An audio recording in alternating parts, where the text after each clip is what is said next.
शांती. आज आहे 13/2/2024ची मुरली. महावाक्य आहे, गोड मुलांनो, विदेही बनून बाबांची आठवण करा. स्वधर्मामध्ये टिका, तेव्हा ताकद मिळेल. आनंदी आणि निरोगी राहाल. बॅटरी फुल होत जाईल.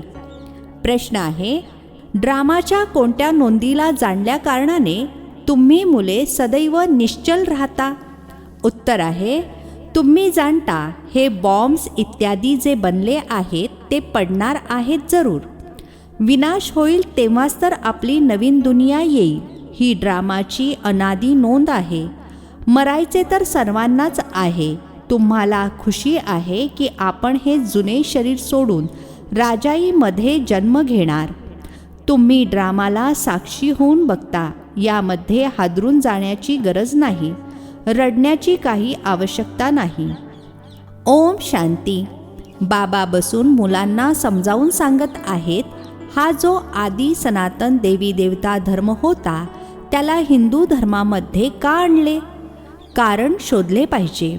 पहिला तर आदी सनातन देवी देवता धर्मच होता. मग जेव्हा विकारी झाले तेव्हा स्वतःला देवता म्हणू शकत नव्हते. तेव्हा मग स्वतःला आदी सनातन देवी देवता म्हणण्याऐवजी आदी सनातन हिंदू म्हटले आहे. आदी सनातन शब्द देखील ठेवला आहे आणि फक्त देवता शब्द बदलून हिंदू केला आहे. त्यावेळेस इस्लामी आले तर त्या बाहेरच्यांनी येऊन हिंदू धर्म नाव ठेवले. पहिले हिंदुस्तान हे नाव देखील नव्हते. तर आदी सनातन हिंदू देवता धर्मवालेच समजले पाहिजे. ते बहुतांशी धर्मात्माच असतात. सर्वच सनातनी नाही आहेत. जे नंतर आले आहेत त्यांना आदी सनातनी म्हणणार नाही. हिंदूमध्ये देखील नंतर येणारे असतील. आदी सनातन हिंदूंना सांगितले पाहिजे की तुमचा आदी सनातन देवता धर्म होता. तुम्हीच सतोप्रधान आदी सनातन होता आणि मग पुनर्जन्म घेत घेत तमोप्रधान बनले आहात. आता पुन्हा आठवणीच्या यात्रेने सतोप्रधान बना. त्यांना हे औषध चांगले वाटेल. बाबा सर्जन आहेत ना. ज्यांना हे औषध चांगले वाटते त्यांना दिले पाहिजे. जे आदी सनातन देवी देवता धर्माचे होते त्यांना आठवण करून दिली पाहिजे. जशी तुम्हा मुलांना स्मृती आली आहे. बाबांनी समजावून सांगितले आहे कसे तुम्ही सतोप्रधानपासून तमोप्रधान बनले आहात. आता पुन्हा तमोप्रधानापासून सतोप्रधान बनायचे आहे. तुम्ही मुले सतोप्रधान बनत आहात आठवणीच्या यात्रेने. जे आदी सनातन हिंदू असतील तेच खरे देवी देवता असतील आणि तेच देवतांना पूजणारे देखील असतील. त्यात देखील जे शिवचे किंवा लक्ष्मीनारायण, राधा कृष्ण, सीताराम इत्यादी देवतांचे भक्त आहेत ते देवता घराण्याचे आहेत. आता स्मृती आली आहे. जे सूर्यवंशी होते तेच चंद्रवंशी बनतात.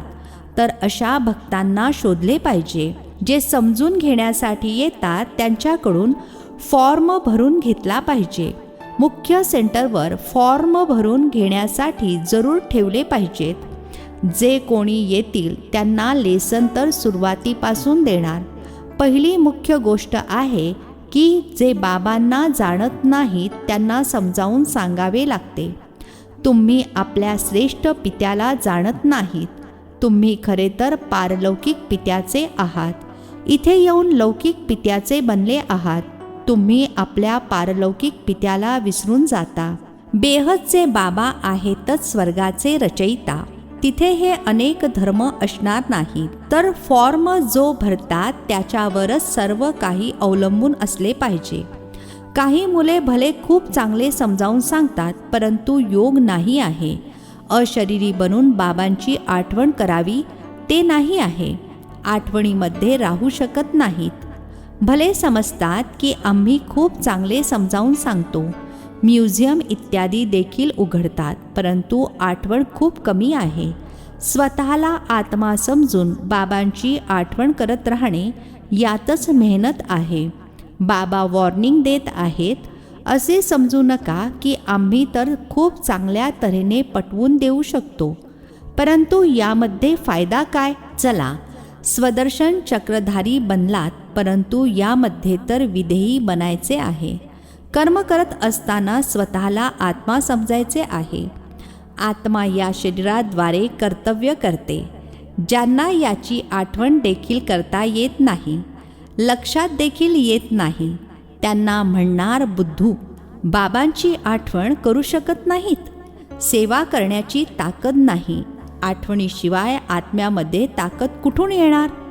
बॅटरी कशी भरणार? चालता चालता थांबणार, ताकद राहणार नाही. असे म्हटले जाते, रिलिजन इज माइट, अर्थात धर्मामध्ये ताकद आहे. आत्मा स्वधर्मामध्ये टिकेल तेव्हा ताकद मिळेल. असे बरेच आहेत ज्यांना बाबांची आठवण करता येत नाही. चेहऱ्यावरूनच समजून येते, बाकी सर्व काही आठवेल, बाबांची आठवण राहणार नाही. योगानेच बळ मिळेल. आठवणीमुळेच तर अतिशय आनंद आणि आरोग्य मिळेल. आणि मग दुसऱ्या जन्मामध्ये देखील शरीर असेच तेजस्वी मिळेल. आत्मा पवित्र तर शरीर देखील पवित्र मिळेल. असे म्हणतील, हे 24 कॅरेट सोने आहे, म्हणून 24 कॅरेटचा दागिना आहे. यावेळी सर्वजण 9 कॅरेटचे बनले आहेत. सतोप्रधानला 24 कॅरेट म्हणणार, सतोला 22. या खूप समजून घेण्याच्या गोष्टी आहेत. बाबा समजावून सांगत आहेत की सर्वात आधी तर फॉर्म भरून घ्यायचा आहे, तरच माहीत होईल की कितपत रिस्पॉन्स देतात, किती धारणा केली आहे. मग हे देखील त्यामध्ये येते की आठवणीच्या यात्रेमध्ये राहतात का? तमोप्रधानापासून सतोप्रधान आठवणीच्या यात्रेने बनायचे आहे. त्या आहेत भक्तीच्या शारीरिक यात्रा, आणि ही आहे रुहानी यात्रा, अर्थात आत्मिक यात्रा. आत्मा यात्रा करते. यामध्ये आत्मा आणि शरीर दोघेही यात्रा करतात. पतित पावन बाबांची आठवण केल्यानेच आत्म्यामध्ये तेज निर्माण होते. एखाद्या जिज्ञासूला जलवा अर्थात शक्ती वगैरे दाखवायची असेल तर बाबांची प्रवेशता देखील होते. माता पिता दोघेही मदत करतात, कुठे नॉलेजची, कुठे योगची. बाबा तर सदैव विदेही आहेत. शरीराचे भानच नाहीये, तर बाबा दोन्ही प्रकारच्या ताकदीची मदत देऊ शकतात. योग नसेल तर ताकद मिळणार कुठून? समजून येते, हा योगी आहे का ज्ञानी आहे. योगसाठी दिवसेंदिवस नवीन नवीन गोष्टी देखील समजावून सांगितल्या जातात. आधी हे थोडेच समजावून सांगत होते. स्वतःला आत्मा समजून बाबांची आठवण करा. आता बाबा जबरदस्तीने उठवतात, अर्थात ताकद भरतात, ज्यामुळे भाऊ बहिणीचा संबंध देखील नष्ट होईल. फक्त भावाभावाची दृष्टीच राहील. आपण आत्मे भाऊ भाऊ आहोत. ही खूप उच्च दृष्टी आहे. अंतापर्यंत हा पुरुषार्थ चालणार आहे. जेव्हा सतोप्रधान बनाल तेव्हा हे शरीर सोडून द्याल. त्यामुळे जितके शक्य असेल तितके पुरुषार्थाला वाढवायचे आहे. वृद्धांसाठी अजूनच सोपे आहे. आता आपल्याला जरूर परत जायचे आहे. तरुणांना कधी असे विचार येणार नाहीत. वृद्ध वानप्रस्थीमध्ये राहतात. समजून येते आता परत जायचे आहे, तर या सर्व ज्ञानाच्या गोष्टी समजून घ्यायच्या आहेत. झाडाची वृद्धी देखील होत राहते. वृद्धी होत होत पूर्ण झाड तयार होईल. काट्यांना बदलून फुलांचे नवीन छोटे झाड बनणार आहे. नवीन बनून परत जुने होणार आहे. आधी झाड छोटे असेल आणि मग वाढत जाईल. वृद्धी होत होत शेवटी मग काटे बनतात. आधी फूल असतात, नावच आहे स्वर्ग. नंतर मग तो सुवास, ती ताकद राहत नाही. काट्यांमध्ये सुवास असत नाही. हलक्या फुलांना देखील सुवास असत नाही. बाबा बागवान देखील आहेत, तर खिवय्या अर्थात नावाडी देखील आहेत. सर्वांची नाव पार करतात.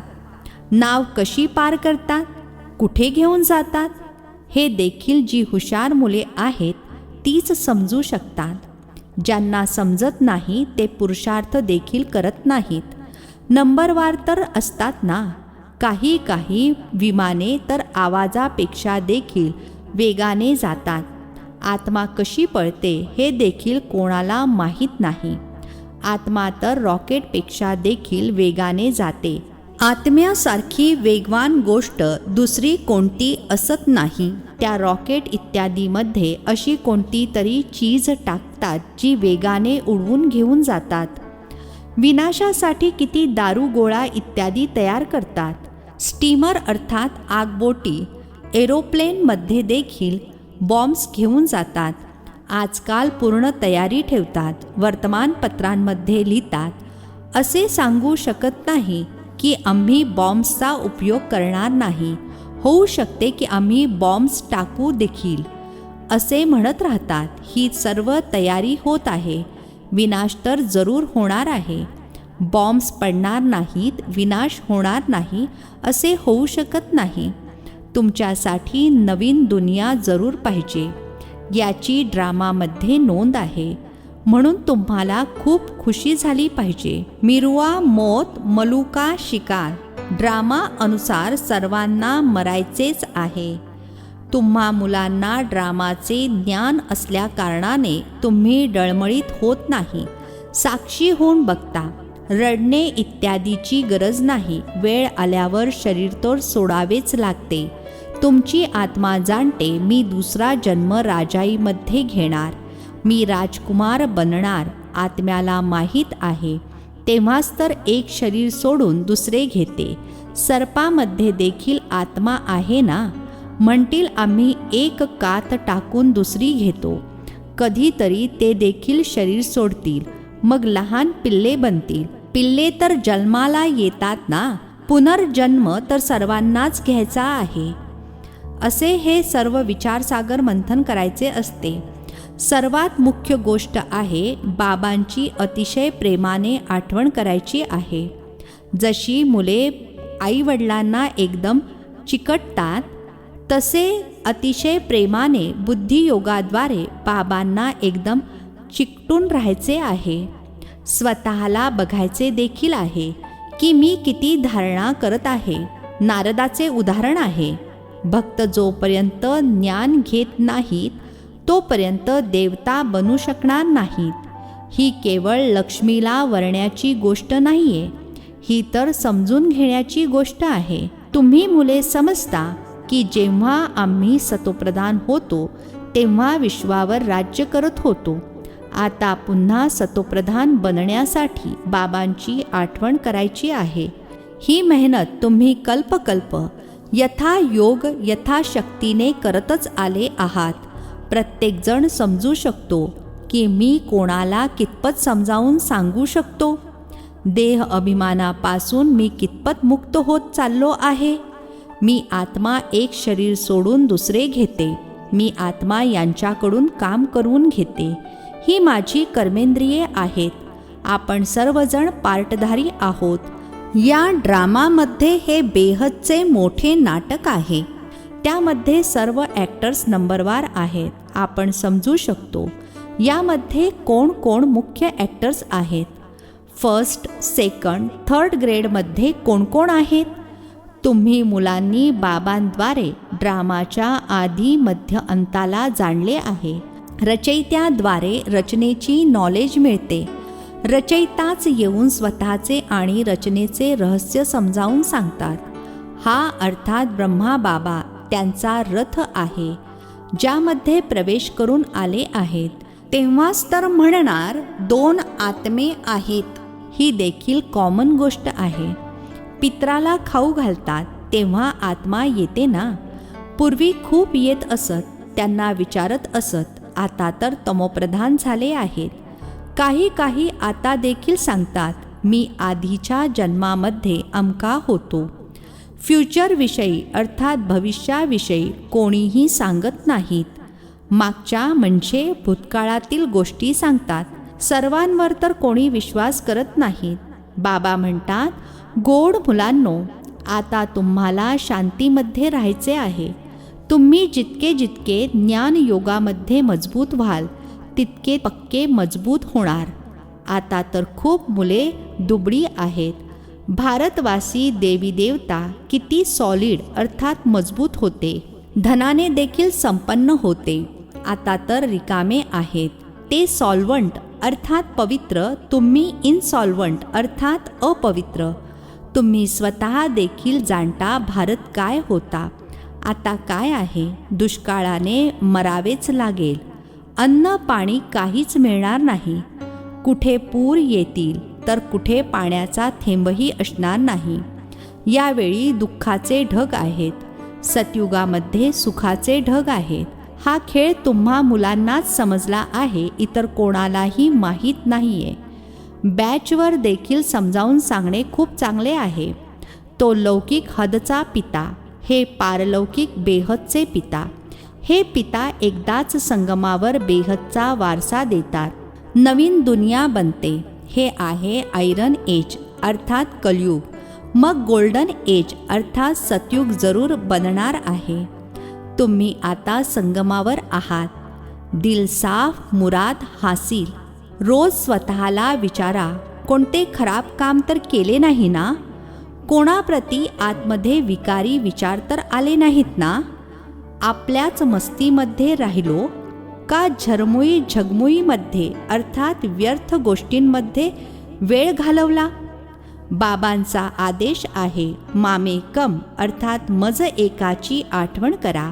जर आठवण करत नाही तर नाफरमान बरदार अर्थात अवज्ञा करणारे बनता. अच्छा, गोड गोड खूप खूप वर्षांनंतर भेटलेल्या मुलांप्रती मातपिता बापदादांची प्रेमपूर्वक आठवण आणि सुप्रभात. आत्मिक पित्याचा आत्मिक मुलांना नमस्ते. आम्हा आत्मिक मुलांचाही आत्मिक पित्याला नमस्ते. धारणेसाठी मुख्य सारांश. पहिला पॉइंट आहे, योगाच्या मस्तीमध्ये राहायचे आहे. मन साफ ठेवायचे आहे. झरमुई झगमुईमध्ये अर्थात व्यर्थ चिंतनामध्ये आपला वेळ वाया घालवायचा नाही. दुसरा पॉइंट आहे, आपण आत्मा भाऊ भाऊ आहोत. आता परत घरी जायचे आहे. हा अभ्यास पक्का करायचा आहे. विदेही बनून स्वधर्मामध्ये स्थित होऊन बाबांची आठवण करायची आहे. आजचे वरदान आहे, स्वस्वरूपाला आणि बाबांच्या सत्य स्वरूपाला ओळखून सत्यतेची शक्ती धारण करणारे दिव्यता संपन्न भव. स्वस्वरूपाला आणि बाबांच्या सत्य स्वरूपाला ओळखून सत्यतेची शक्ती धारण करणारे दिव्यता संपन्न भव. स्पष्टीकरण आहे, जी मुले आपल्या स्वस्वरूपाला आणि बाबांच्या सत्य परिचयाला यथार्थपणे जाणून मग त्याच स्वरूपाच्या स्मृतीमध्ये राहतात तर त्यांच्यामध्ये सत्यतेची शक्ती येते. त्यांचे प्रत्येक संकल्प सदैव सत्यता आणि दिव्यता संपन्न असतात.